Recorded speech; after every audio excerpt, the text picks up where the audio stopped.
नमस्कार, the middle class mistake series में आपका स्वागत है। नमस्कार। हम लेखक संचित तक्सली की किताब the truth about investing 101 myths debunked के जरिए निवेश से जुड़े भ्रम तोड़ रहे हैं। जी। हम चैप्टर 11 नेविगेटिंग मॉडर्न इन्वेस्टिंग पर हैं। जी। और आज का मिथक कुछ ऐसा है जो बहुत लोगों ने अनुभव किया होगा। याद है जब कुछ बड़े टेक आईपीओज आए थे, हाँ, बिल्कुल याद है। चारों तरफ बस यही चर्चा थी कि लिस्टिंग पर पैसा डबल हो जाएगा। कुछ का हुआ भी, हाँ, कुछ समय के लिए। लेकिन उसके बाद क्या हुआ? कई स्टॉक्स जमीन पर आ गए। आज हम इसी कहानी के पीछे का सच समझेंगे। जी। मिथ 96। मिथक है, कंपनीज के आईपीओ में इन्वेस्ट करो और लिस्टिंग गेन लेते ही एग्जिट कर दो। इससे अच्छा पैसा शॉर्ट टर्म में कहीं नहीं बनेगा। बहुत ही आम धारणा है ये। तो जब भी कोई नया आईपीओ आता है, एक माहौल सा बन जाता है।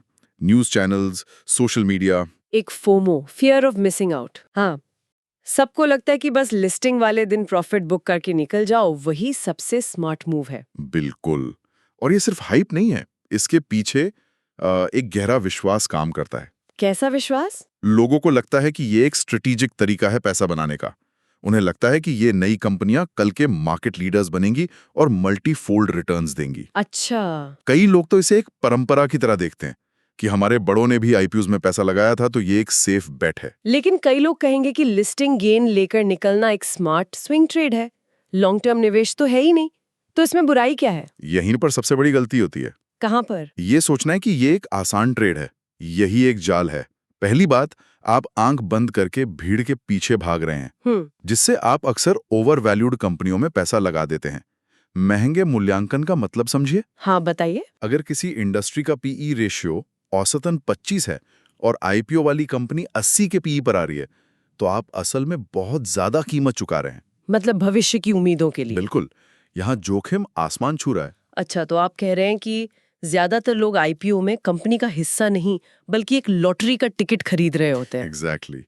और दूसरी बात, मान लीजिए आपको अलॉटमेंट मिल भी गया और कुछ प्रॉफिट भी हुआ, लेकिन जब आप अपनी सीमित पूंजी से कई आईपीओज में यही खेल खेलते हैं, तो छोटे मोटे लाभ और हानि मिलकर एक नॉमिनल सा नेट रिटर्न बनाते हैं। अच्छा, तो ओवरऑल कुछ खास फायदा नहीं होता। नहीं, जो थोड़ा बहुत मुनाफा दिखता भी है, वो अक्सर ट्रांजैक्शन कॉस्ट्स और टैक्सेस में ही खत्म हो जाता है। मैंने अपने करियर की शुरुआत में एक हॉट आईटी आईपीओ में सिर्फ दोस्तों की सुनकर पैसे लगाए थे। लिस्टिंग के दिन 15% का फायदा हुआ, मैं बहुत खुश था। वाह। लेकिन अगर मैंने उसे होल्ड किया होता, तो आज वो पैसा आधा भी नहीं रहता। वो मेरा पहला और सबसे महंगा सबक था कि टिप्स पर निवेश नहीं करते। वो एक मजबूत सबक है।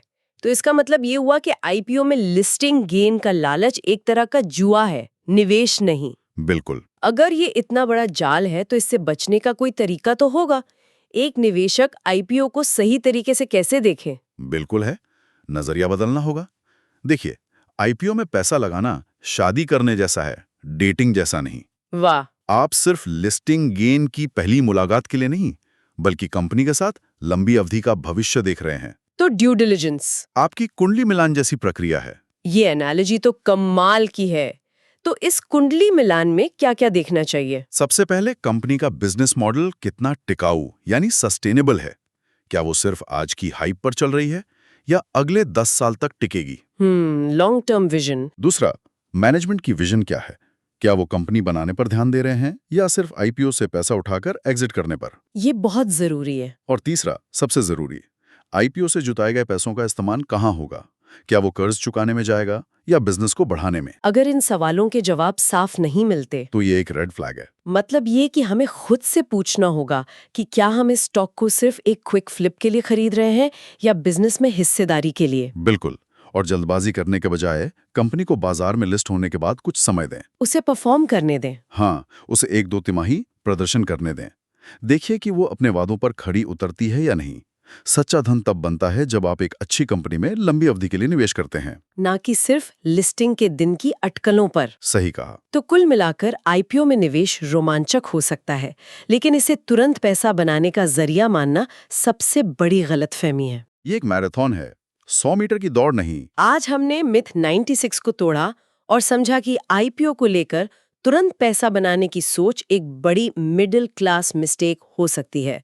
अगली बार हम चैप्टर 11 के मिथ 97 पर चर्चा करेंगे, एडिक्शन टू फ्री और जीरो कॉस्ट इन्वेस्टिंग। बहुत दिलचस्प टॉपिक है ये भी। मिथक है जहां खर्चा कम लगे वो निवेश सबसे अच्छा है। क्या मुफ्त की चीज वाकई मुफ्त होती है? या उसकी कोई छिपी हुई कीमत होती है? जानने के लिए द मिडिल क्लास मिस्टेक का अगला एपिसोड जरूर सुनिए। जय गुरुदेव।